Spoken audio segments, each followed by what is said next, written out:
I ask you to cast aside that hollow sentiment so often repeated by those who seek to avoid the rigors of thought, the notion that one must simply follow his passion. In my long experience, I have seen this phrase ruin more promising lives than open failure ever could. It possesses a certain air of sanctity, yet it keeps men drifting, a condition I find most deplorable. It grants a man permission to chase the fleeting vapors of his feelings instead of laying the solid foundations of a destiny. If you have ever whispered to yourself, "I must first find what I love," and then permitted weeks, months, or even years to slip through your fingers in wait, then you have tasted the slow poison of idleness. While you waited, the wheels of the world continued their relentless revolution. The demands of life arrived with the morning post, and time, that most precious of all capitals, continued to shave pieces off your youth. Your passion never arrived to rescue you from the necessity of toil. Now, listen closely to what I say. I am not an enemy of desire. Indeed, a burning desire to assist one's parents and be of use in the world is the very beginning of all worthy achievement. But desire without a steady hand at the helm is mere appetite, and appetite, when left to govern a man, makes him weak, distracted, and easily led.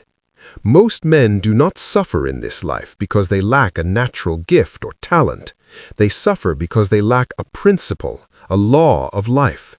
They are guided by the weather of their moods. They wake as one man and retire as another, calling this inconsistency being human. I call it drift. And let me warn you, drift is not a harmless wandering. It is the quiet road to a life of regret, where an intelligent man reaches middle age only to realize he has built nothing but a monument to his own exhaustion. The truths I intend to share are not polite.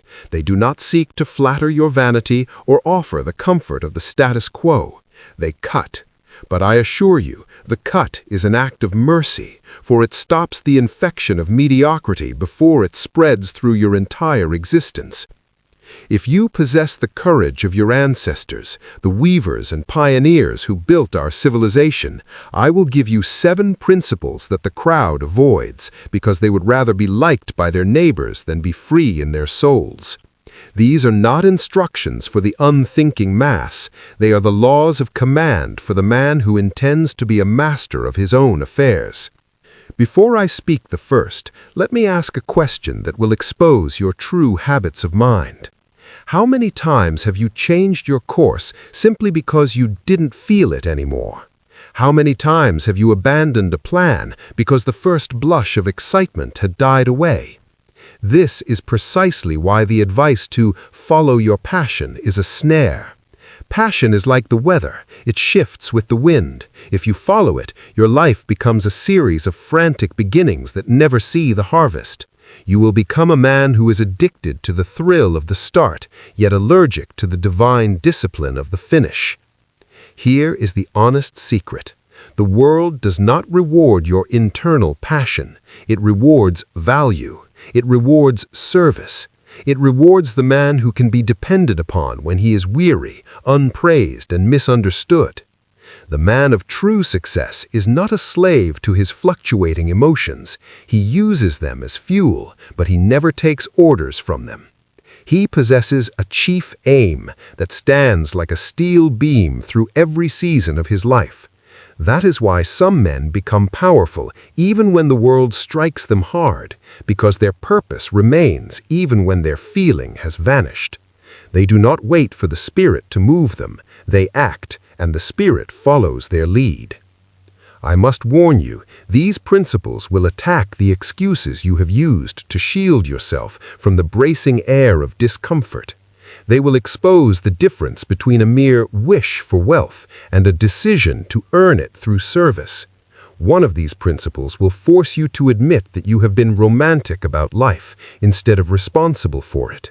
Another will show you that waiting for clarity is often just another mask for the cowardice of indecision. But if you absorb these truths and obey them, something rare will happen. Your mind will grow quiet. Your direction will sharpen like a well-honed blade, You will stop wasting your vital energy on endless self-analysis and start building a life that produces tangible results for the human race. Imagine waking with the calm certainty of a man who knows his work. Imagine performing your duty without needing to be in the mood.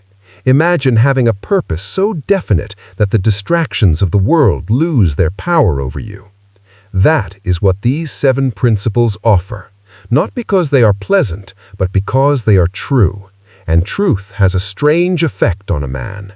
Once he sees it clearly, he can no longer find joy in his old excuses. So I ask you to listen differently now, not as a spectator in a gallery, but as a man receiving the orders that could save him 10 years of wandering. Deep within you, you already know it. Following passion has been your way of avoiding the hard, disciplined construction of a purpose. And a purpose once built creates a passion that never dies. Now, let me give you the first principle. Feelings are poor leaders. Most men ruin their best years by mistaking a passing emotion for a divine instruction. They hear a whisper of excitement and they kneel before it as if it were an oracle. But feelings are merely weather. They are not a compass.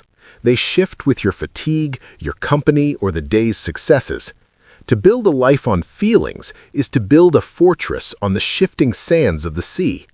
I have watched men ablaze with enthusiasm in the morning abandon their cause by the evening meal. They call this intuition, but in the world of affairs, we know it is simply weakness disguised as sensitivity.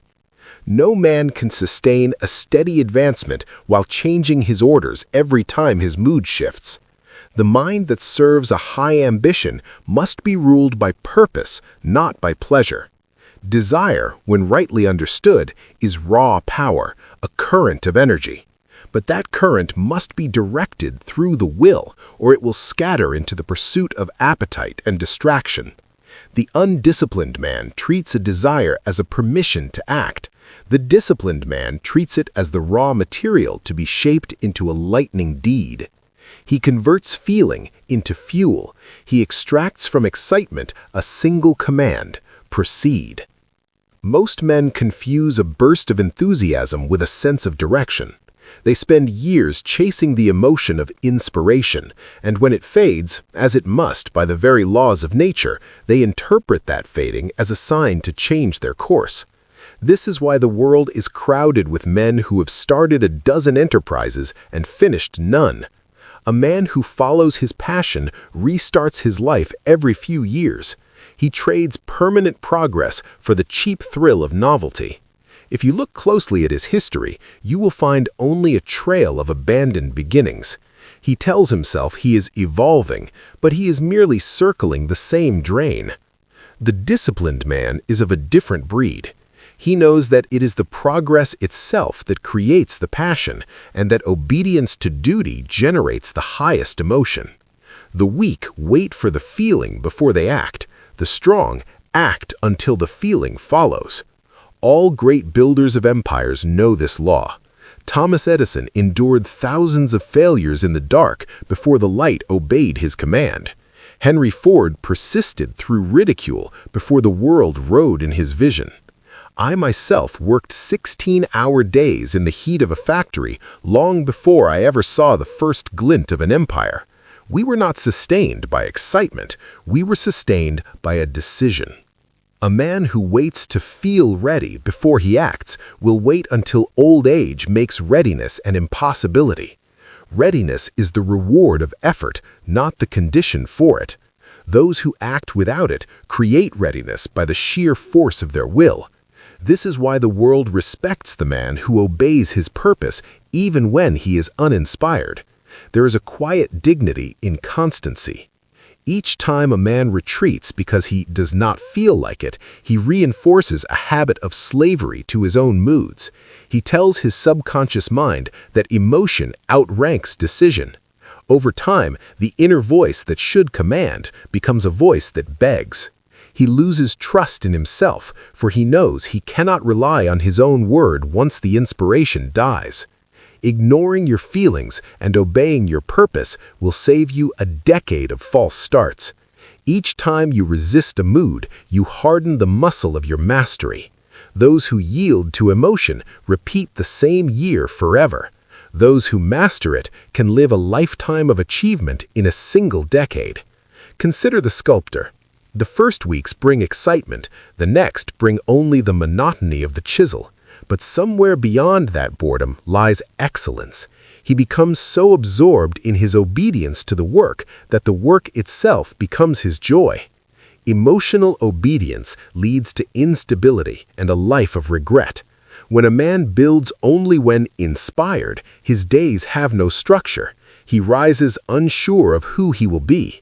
But when he builds by law, when he works according to a definite purpose, his mind becomes quiet. I have seen this transformation. A man begins governed by his moods and ends governed by principle. His restless face grows calm. He ceases to seek happiness as the world defines it, that fleeting narcotic of ease, and begins to seek strength.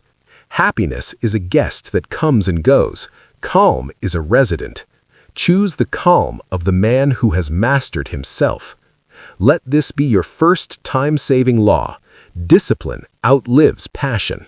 When the emotion fades, the discipline must remain. When the passion dies, the principle must endure, and that endurance will save you more years than talent ever could. I have observed a great tragedy in the modern world. The sight of intelligent men wasting the very prime of their lives, waiting to figure things out. They delay their entry into the arena of life until a perfect certainty appears, never realizing that clarity is not the starting point of a career, but the hard-won fruit of a decision. They treat life as a puzzle to be solved in the mind, when it is, in truth, a path to be cleared by the foot. The world today teaches men to search endlessly for a perfect plan before they take a single step. But in the stern world of business and achievement, commitment creates the plan as it goes. Waiting for clarity is, more often than not, merely fear wearing the mask of wisdom. It sounds cautious, it sounds mature and thoughtful to say, "I am weighing my options." But beneath that smooth surface lies the shivering heart of hesitation, the fear of making an error, the fear of being laughed at by the neighbors, the fear of shouldering a real responsibility.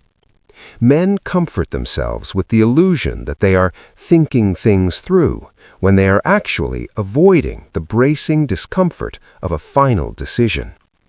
Commitment is the force that organizes thought. When a man finally binds himself to a single aim, when he says, "This is my path, and I shall walk it or perish," his scattered ideas suddenly align like iron filings before a magnet. The mind, which once chased a dozen different possibilities, begins to focus its total energy. Decision acts as a purifier. It draws intelligence, useful ideas, and reliable allies toward your chosen direction. Uncertainty disappears the very moment you stop negotiating with yourself. You must understand that the world does not respond to your contemplations. It responds only to your commands. Nature itself favors motion. A river becomes clear and pure only when it flows over the stones. Stagnation breeds only murkiness and disease. Likewise, a man's life clears only through forward motion. The tragedy of modern ambition is that men spend 5, 10, even 20 years searching for what feels right instead of building what works. They confuse a wandering curiosity with a divine destiny. They study, they plan, and they prepare for seasons of opportunity that never arrive because they have not planted a single seed. They think they are being cautious.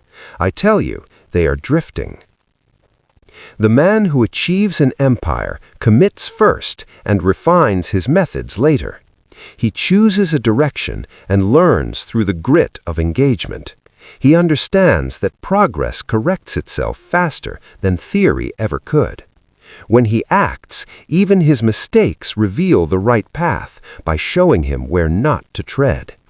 But when he hesitates, even his wisdom decays into worry. Others perceive this decisiveness as confidence, and they are drawn to it. They admire the man who moves while others deliberate. They assume he possesses some secret knowledge, but his confidence is not born of knowing the future. It is born of his obedience to his own decision. His clarity is a result, not a prerequisite. History is crowded with men who began with nothing but a conviction and built their certainty through the sheer act of perseverance.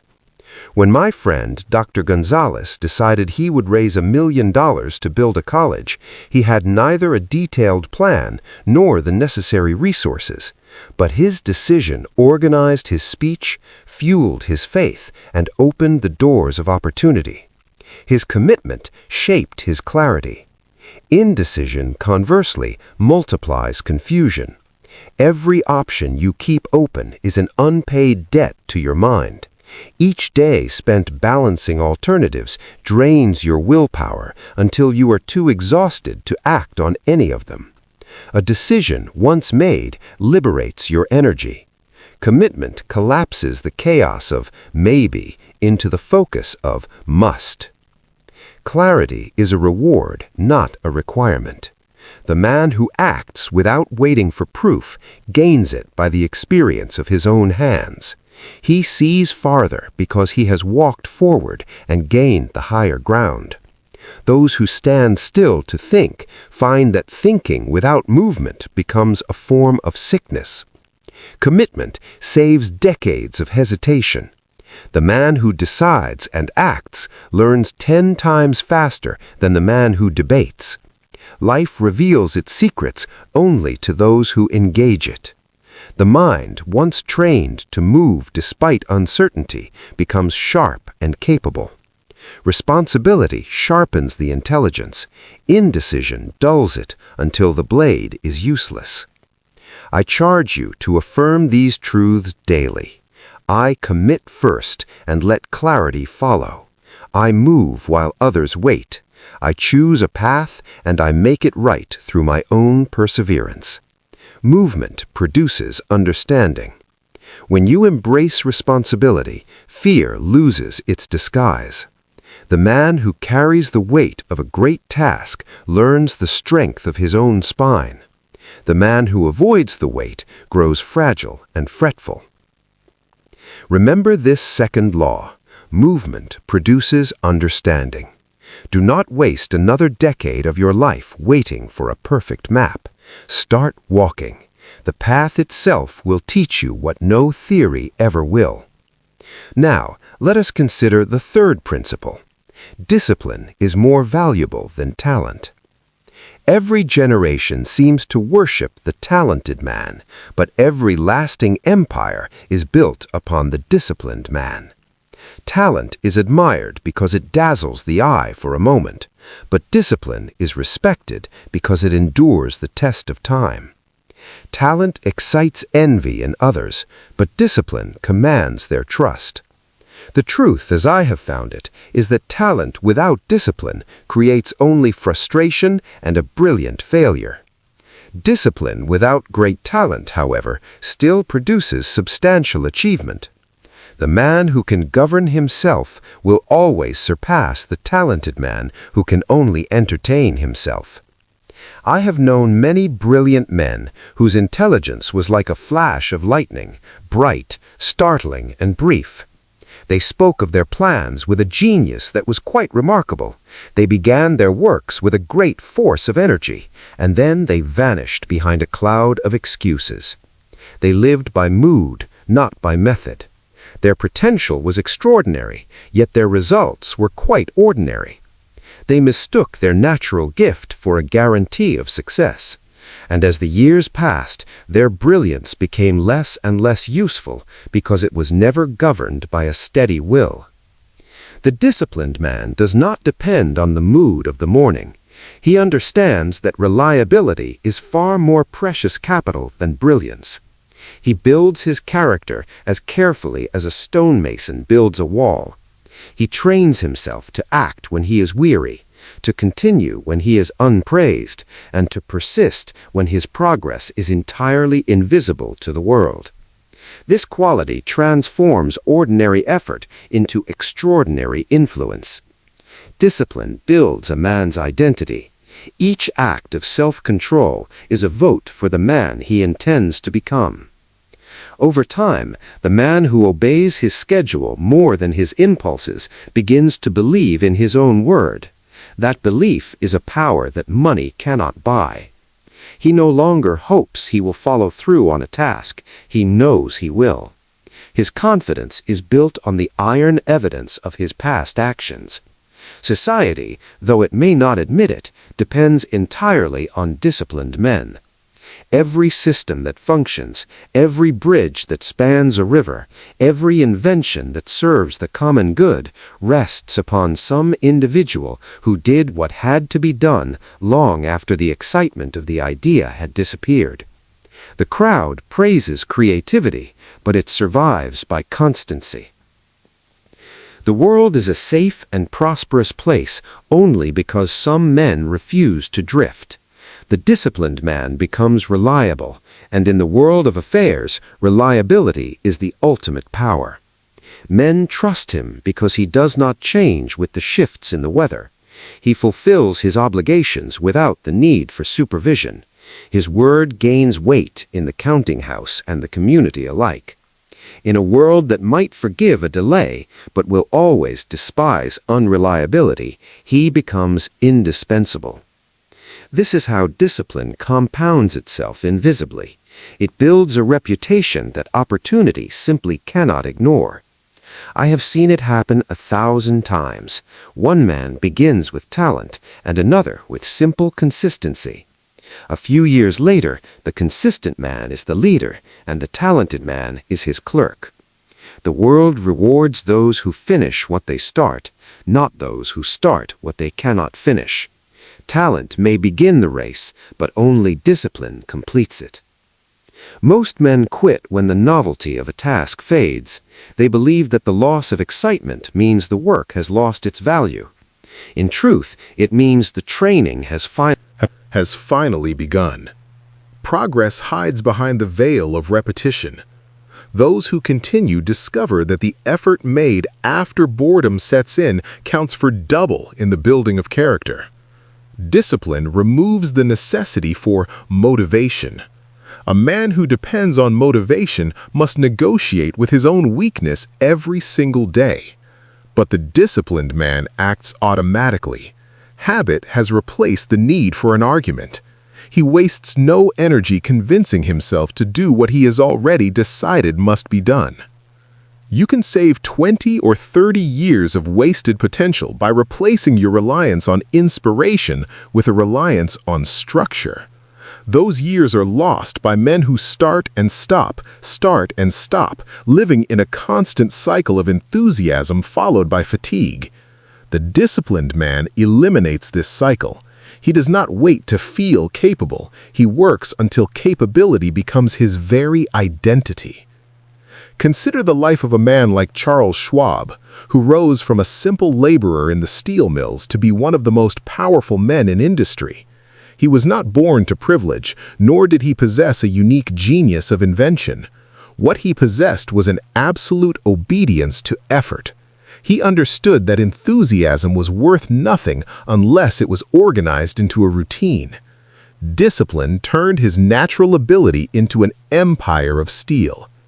Discipline, when rightly understood, is not a punishment you inflict upon yourself. It is self-respect expressed through obedience. The man who keeps his word to himself lives with a clean pride. The man who breaks his word daily lives with a quiet, gnawing shame. Each promise kept adds to your strength. Each promise broken subtracts from it. Discipline creates a great calm. There is no inner conflict in the man who obeys his own principles. His mind is quiet because he no longer bargains with his own weakness. Repeat these affirmations until they govern your conduct. I am disciplined in all my affairs. I keep my word to myself. I am stronger than my moods. My consistency is the foundation of my power. Discipline turns ordinary effort into a lasting legacy. It takes the invisible habits and makes them into monuments. Every great thing you see in this world was built by ordinary hands working under an extraordinary discipline. Let this be your third saving law. Character multiplies ability. Talent gives birth to a promise, but only character raises that promise into power. When you make discipline your law, you gain time, you gain influence, and you gain peace. 3 rewards that passion alone can never purchase for you. We come now to a truth that separates the man of substance from the man of mere vanity. This is the 4th principle. The world pays for usefulness, not expression. There is a widespread lie in our present age that flatters the weak and leads the capable into a wilderness of disappointment. It is the belief that the world owes a man a living simply because he chooses to express himself. I have watched many waste the very bloom of their youth chasing this phantom of self-expression, as if their internal moods were a commodity the public was eager to purchase. They confuse the act of creativity with the duty of contribution. They believe that by displaying their unique temperament or their private feelings, the gates of the world's treasury will swing open to them. I assure you, they will remain closed. The world pays always and only for usefulness. The marketplace, the employer, the community, even the family do not ask what you are feeling. They ask what you can do. They seek a man who can solve a problem, provide a service, or produce a necessity. Self-expression may earn you a passing moment of admiration or a polite nod from a neighbor, but usefulness earns you something far more potent: dependence. And in the world of affairs, to be depended upon is the only true security. I have known men of immense imagination who lived and died in a state of bitter frustration because they desired to be authentic more than they desired to be effective. They spent their best hours decorating their own personalities instead of developing their powers of service. The truly successful man understands early that his gifts are not ornaments to be admired, they are instruments to be utilized. He polishes his skills through relentless service until he becomes so proficient that his community cannot imagine conducting its business without him. Usefulness creates value because it answers a human need. Every great fortune in our history rests upon this bedrock. I did not seek to express my soul in the steel mills. I sought to move steel more efficiently and more cheaply than any man had done before. My friend Henry Ford did not chase the novelty of self-display. He sought to put the power of motion within the reach of every plain family in the land. Our rewards came not because we shared our feelings, but because our work multiplied the benefits for the entire human race. The world must, by its own inescapable laws, pay back those who enlarge its capacities. Work, therefore, is not a journey of self-discovery, it is a labor of contribution. You do not find yourself by expressing your shifting moods, you build yourself by improving your service to your fellow man. Each task performed with excellence becomes a solid brick in the temple of your character. The man who works to be useful sharpens both his mind and his heart. His pride does not come from the shallow praise of the crowd, but from the quiet evidence of his own accomplishments. Men who fix their gaze upon being useful rise faster than all others because they build alliances instead of audiences. Alliances are drawn to the man who can be relied upon to produce a result. Admirers flock to the man who merely entertains them, but they vanish the moment the curtain falls. One type of man becomes popular for a season, the other becomes indispensable for a lifetime. Usefulness attracts resources as surely as gravity attracts mass. When a man proves that his ideas can serve others, capital and opportunity move toward him without him having to lift a finger in pursuit. They come as a natural consequence, like the harvest that inevitably follows the planting of the seed. This realization alone could save a young man decades of financial wandering. Most waste years trying to make money before they have ever made themselves useful. They put the cart before the horse and wonder why they do not move forward. The pride born of service is a clean and noble thing, quite different from the vanity born of expression. Vanity cries, "Look at me." Pride says, "Look at what stands because I built it." The first depends upon the fickle breath of praise. The second depends upon the iron fact of completion. When your work begins to speak louder than your tongue, your life acquires a gravity that men respect. Usefulness stabilizes your income and your direction alike. The man who has learned to produce what others need never fears the threat of dismissal. His place is earned, not granted. Even in times of great national uncertainty, he remains steady, for usefulness cannot be abolished by a change in the markets. It merely changes its form. This principle is a rescue line for any man facing insecurity. A truly useful man is never entirely out of work, never entirely out of favor, and never without a purpose. Those who wait for their big break will watch the decades slip away like water through a sieve. Those who master the art of service will create their own breaks. I recall a young clerk who treated every minor customer with the same meticulous care he would show a director. His peers mocked him for wasting his effort on small affairs. Years later, when those same customers had grown into leaders of industry, that clerk was the only man they would trust with their business. His usefulness had multiplied his standing tenfold, while his peers were still waiting for inspiration. Let these words become your daily creed. I make myself valuable through service. I refine my talent until it answers a common need. I build my strength through contribution, not through display. Value must always precede the reward. Usefulness produces a quiet confidence because it provides the mind with proof of worth.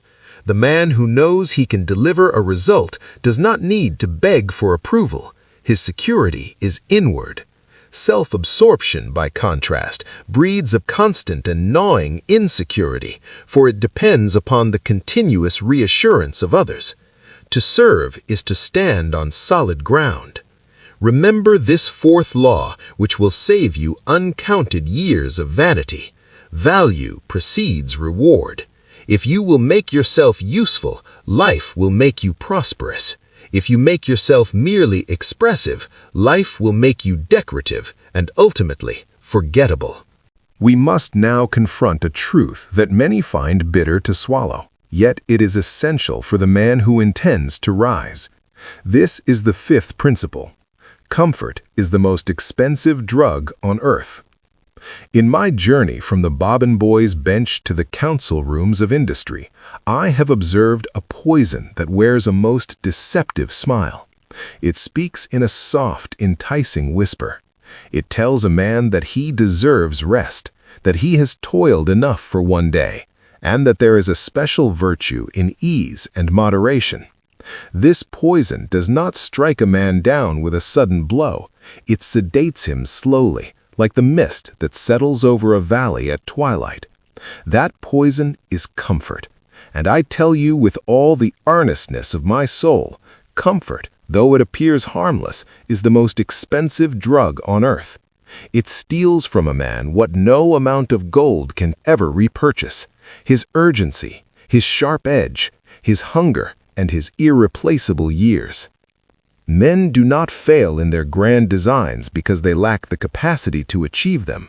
They fail because they grow comfortable with being merely capable.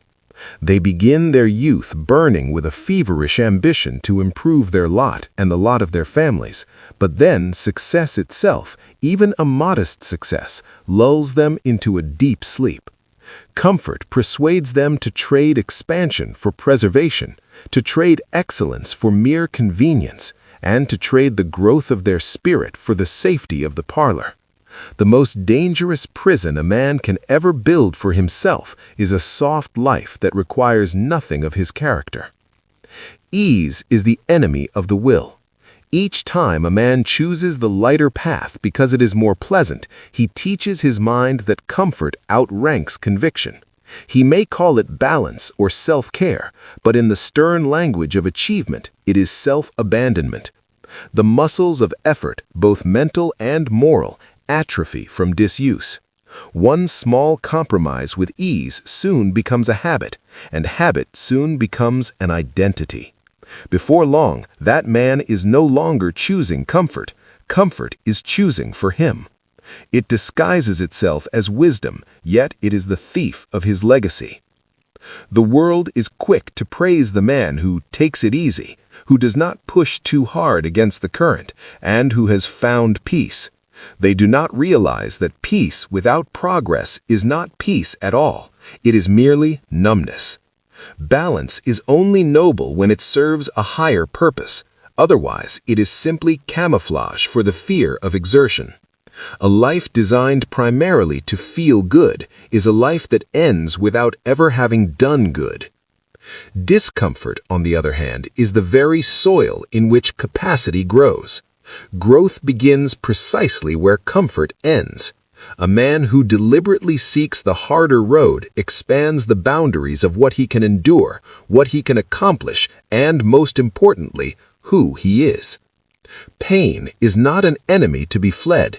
It is a tutor to be attended. It refines the steel of a man's character that comfort only dulls.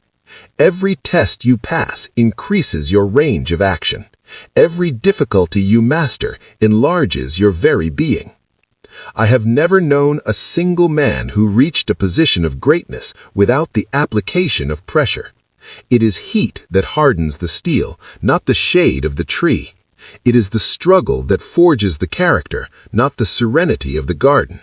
The oak tree grows deep, unshakable roots because the wind challenges its standing. The sailor earns his mastery because the sea resists his passage. The man who avoids the struggle avoids the strength that comes with it. Comfort is a thief that delays your destiny. The years you spend avoiding effort are the years you will later spend desperately trying to repair the consequences of your idleness. A man who hides from the challenges of his age to preserve his ease discovers too late that time does not honor such trades. Comfort demands payment in the heavy currency of regret. Each day of avoidance compounds like a debt until the opportunity is lost forever. Others see strength in the man who chooses effort while they choose the sofa. They may not say it to your face, for it rebukes their own laziness, but they recognize the difference. A man willing to labor when others rest becomes a mirror that exposes the mediocrity of the crowd. They will call you obsessed or fanatical. Let them speak. Their opinions will vanish like smoke on the day your results stand tall, where theirs could never take root. Comfort offers a short-term relief at a staggering long-term cost. It trades the glory of what could be for the meager satisfaction of what is. It whispers, "You have plenty of time," and then robs the man who listens of his entire prime. The tragedy is that the man under the spell of comfort often believes himself to be wise. He confuses his contentment with complacency and his gratitude with surrender. Rejecting comfort will save you decades of mediocrity. The moment a man commits to discomfort as a way of life, the moment he welcomes the early hour, the long labor, and the difficult conversation, he accelerates his growth beyond all imagination. He stops waiting for perfect conditions to arrive. He ceases to seek the approval of the idle for his pace. He begins to generate his own pressure instead of trying to escape it. The very same force that would have crushed him had he avoided it now builds him into a giant because he has embraced it. Consider the men who built the foundations of our industry. They did not seek the 4-hour work week or the path of least resistance. They sought the expansion of their powers. When my own mills faced a crisis, I did not look for a way to rest. I looked for a way to work harder, to think more clearly, and to endure longer than my competitors. Discomfort was my training ground. Each hardship was a lesson wrapped in the rough skin of resistance. Fatigue taught me efficiency. Rejection taught me patience, and delay taught me the power of endurance. Let these words serve as your daily instruction. I will not worship at the altar of comfort. I will not mistake ease for peace. I will choose the harder road whenever it serves my chief aim. I am being strengthened by every test I face. My discomfort today is the price of my freedom tomorrow. Pressure sharpens purpose. Without resistance, the mind wanders into the weeds of triviality. With pressure, it becomes as precise as a diamond-tipped tool. The goals that once felt distant and impossible suddenly appear reachable because the man facing hardship learns to concentrate on the essentials. A smooth road teaches a man nothing of himself. A steep climb reveals everything. Comfort breeds regret. Ask the old men who sit in the silence of their porches, staring at lives that could have been grand, but were instead safe. They will not tell you they wish they had rested more. They will tell you with a catch in their voice that they wish they had dared more, risked more, and persisted more when the going was difficult. Comfort feels pleasant in the moment, but it feels shameful in the retrospect of a wasted life.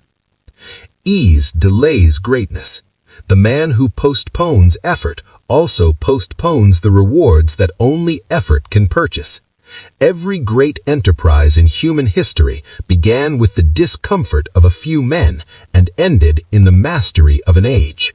If you are unwilling to be uncomfortable, you have already signed the contract for a smaller, meaner life. To escape this drug of comfort, you must rewire what your heart praises. Do not celebrate convenience, celebrate the challenge that tests your mettle. Do not seek rest, seek readiness. The body and the mind are the servants of the master. If you command them to seek comfort, they will decay and grow soft. If you command them to endure, they will adapt and grow strong. The years ahead belong to those who can suffer wisely, not to suffer for the sake of pain, but to endure for the sake of production. The successful man treats pain as an investment in his future self. The drifter treats it as a punishment for his past. This single difference in outlook separates achievement from anonymity. Remember, no one in history has ever respected the man who chose what was easy. The crowd may cheer for the man of ease today, but they will forget his name before the sun sets. They will, however, remember the man who endured. They will seek his counsel, they will trust his leadership, and they will call him fortunate. But we know the truth. Fortune is merely the interest earned on a lifetime of self-discipline. This is your fifth time-saving law. Ease delays greatness. The more you crave your comfort, the longer your destiny remains asleep. If you will learn to welcome difficulty as a friend, you will save not only years, but your very soul. For the man who conquers his own desire for comfort becomes a man who cannot be conquered by any force on this earth. Before I reveal the next law of achievement, I must ask a small favor of you. If these lessons on character and industry have been of service to your mind, I invite you to subscribe to this channel and join our company of serious men. By doing so, you ensure that the wisdom of the past continues to reach those who are building the future. Now, let us return to our purpose. We come to the sixth principle. Repetition creates identity. There is a law that governs all creation, as immutable as the laws of the tide. What you do repeatedly, you become permanently. Habit is the invisible hand that sculpts the granite of your character. The mind, the body, and the spirit are not molded by a single grand intention or a solitary moment of brilliance, but by the relentless force of repetition. What a man repeats each day, his choice of words, his morning routine, his small decisions, and even his subtle delays, writes his destiny line by line until it hardens into an identity that cannot be broken. Most men do not realize they are in training at every single moment of their waking lives. Every repeated action strengthens some part of the soul. If a man practices indecision, then hesitation becomes his natural instinct. If he practices diligence, then persistence becomes his very nature. The difference between a man of weakness and a man of strength is rarely a matter of inheritance. It is a matter of repetition.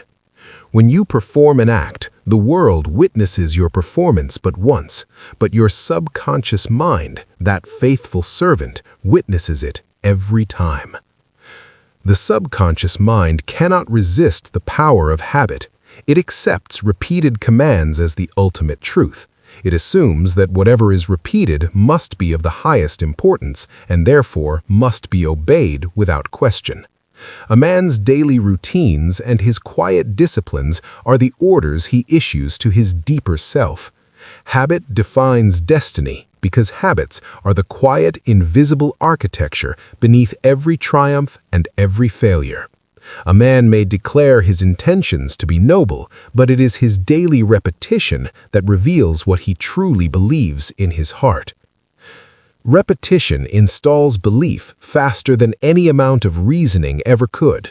You cannot simply think yourself into a state of confidence. You must practice it until it becomes a part of you. You cannot study courage as one studies a textbook. You must rehearse it in the small trials of the day. Each time a man faces what he fears and proceeds regardless, he gives his mind the only proof it accepts, evidence. With enough repetition, even the most daunting courage becomes a reflex. Inconsistency, by contrast, is the destroyer of self-trust. Each time a man breaks a promise he made to himself, he weakens the bridge between his thought and his action. His faith in his own word collapses. He begins to wonder if he will truly follow through on his next great plan, and that doubt infects every goal he sets. He does not fail because he lacks the ability to succeed. He fails because he no longer believes his own command. The great men I have known became predictable to themselves long before they became admirable to the world. Their power did not arise from sudden bursts of passion, but from a steady, unyielding obedience to a routine. They worked until excellence became their normal condition, their baseline. They no longer needed to force their effort because effort had become their instinct. This is why men of substance trust a reliable man. His repetition makes him known even when he is out of sight. Repetition saves you years of uncertainty. The man who repeats productive action no longer wastes his vital energy debating what he should do next. His habits have already decided for him. Each morning, his behavior begins exactly where his purpose ended the night before. This continuity multiplies his progress in ways the sporadic man, who must start his engine anew every day, can never hope to understand. Repetition is authority. It turns a mere intention into a law. Consider the blacksmith at his anvil. He repeats the same motion thousands of times until his arm and the hammer seem to think as one. He does not need to feel motivated to strike the iron. His body obeys the memory of 1,000 previous strikes. In that obedience lies his mastery. The musician, the craftsman, the leader, all ascend the ladder of success by repetition until their excellence becomes unconscious. Habit erases the inner conflict that exhausts the common man. The man who acts by a trained discipline does not argue with himself in the morning. He has installed his obedience so deeply that temptation cannot reach his resolve. This is freedom through structure, the only kind of freedom that leads to an empire.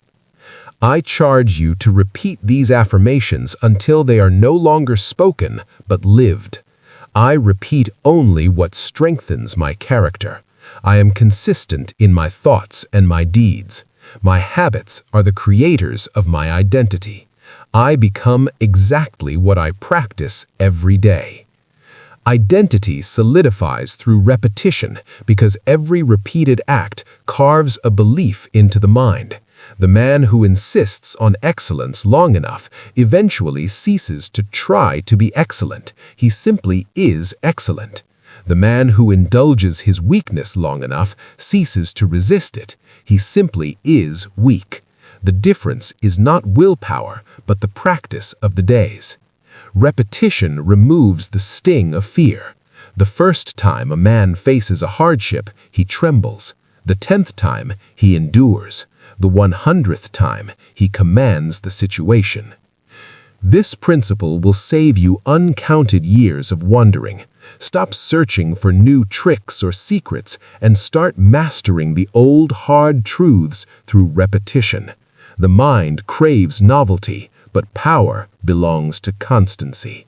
Let this be your 6th saving law. What you repeat, you become. If you would change your life, do not merely wish for a different outcome. Act differently every single day until your new actions erase your old self. The man who understands this never again doubts who he will become, for he is already becoming it in the silence of his daily work. We come at last to the final pillar of a substantial life. This is the 7th principle. Purpose is built, not found. Every man who drifts through the decades believes a lie that sounds noble, yet is utterly destructive. It is the belief that somewhere, hidden like a buried treasure, lies a perfect purpose just waiting to be discovered. He tells himself that when he finally finds his calling, his life will fall into divine order, clarity will arrive like the morning sun, and his work will suddenly feel effortless. And so he waits. He waits for a sign, for a feeling, for a revelation. But I tell you, waiting is the very grave of destiny. Purpose is not discovered, it is constructed through the sweat of decision, the grit of effort, and the sanctity of service. The fantasy of finding purpose seduces men into a state of perpetual idleness. They wander from one experiment to another, reading books and seeking passions, looking for something that feels special enough to command their commitment. They forget that purpose, much like the muscles of the arm, appears only after sustained and heavy exertion. A man cannot discover meaning in the absolute absence of motion. Purpose is built from the bricks of responsibility. It is the natural result of carrying weight willingly. A man becomes necessary to his community by making himself useful, and from that usefulness grows his significance. Service reveals your direction because it forces you to act in the real world instead of dreaming in the clouds. Through the daily grind of service, a man learns what truly matters, what can endure the test of time, and exactly how much he is capable of bearing for the sake of others. Waiting for purpose wastes more time than open failure ever could. The man who moves, even if his first steps are clumsy and ill-directed, begins to shape his path by the very friction of his movement. The man who waits for certainty simply grows older, softer, and less daring with every passing season. Life is a sculptor. It shapes those who move through its resistance. The stationary man remains a rough block of potential, never carved into a form of beauty or power. Builders create meaning through their work. Purpose is not a fleeting feeling. It is the solid structure that emerges when steady effort meets a definite direction. Each day of disciplined labor lays another stone. Over months, you see a wall. Over years, you see a fortress.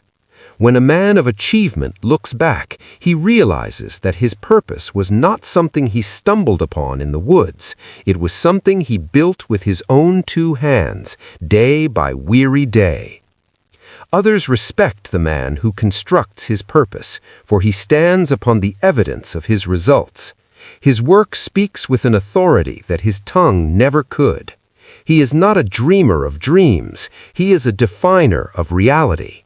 His direction commands the belief of his peers because it has been proven through the fire of endurance. Men who talk of destiny sound romantic. Men who live their built purpose appear inevitable. Purpose is the only thing that stabilizes a life under extreme pressure. When the storms of financial panic or personal grief arrive, the man with no built purpose is blown wherever the winds of fear push him. But the man with a built purpose, a man who knows his chief aim, stands as firm as the rock of Gibraltar. He may suffer, but he remains.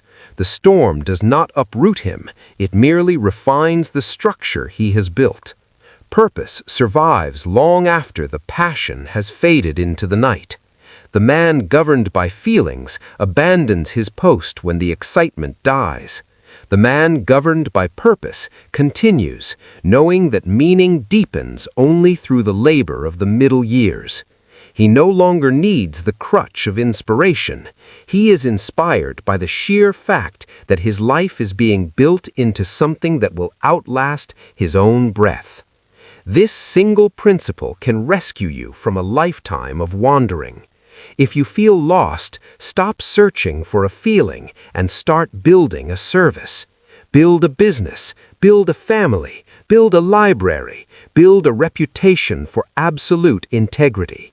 Build something of value, and meaning will reveal itself through the very act of your creation. The man who works with purpose feels the pulse of life. The man who searches for purpose feels only the gnawing of anxiety. Think of the men who built the foundations of our industry. None of us found our calling in a flash of lightning. We chose a direction, we served with a fierce devotion, and we discovered our purpose only by persisting when others quit. I built opportunities for men to rise and found my fulfillment in seeing them succeed. Edison built light for the world and found his meaning in the illumination of the human mind. Each of us began with the humble tools of service and ended with a destiny. I charge you to abandon the hollow slogan, "Follow your passion." It is the mantra of the drifter. Instead, follow your decision, build your duty, serve your cause. I promise you, passion will follow you, obediently, inevitably, and permanently. This is how men who once felt lost become the very forces of history. The call to action. Now, my friends, you have the laws, but a law that is not enacted is merely a suggestion. I do not want you to simply watch this and return to your old habits of drift. I want you to join the ranks of the builders. Your first order: select one task today, not tomorrow, but today, that you have been avoiding because you didn't feel like it. Complete it with the meticulous care of a master craftsman. Prove to your subconscious that your will is the master of your moods. Your second order: if you are ready to stop wandering and start constructing, comment below with the words, "I am a builder." Let this be your public commitment, your first step out of the fog of passion and into the sunlight of purpose. The world is waiting for men of character to lead the way. Do not let another decade slip through your fingers in wait for a feeling. Start the work. Build the life. The rewards of the empire are waiting for those who have the discipline to claim them.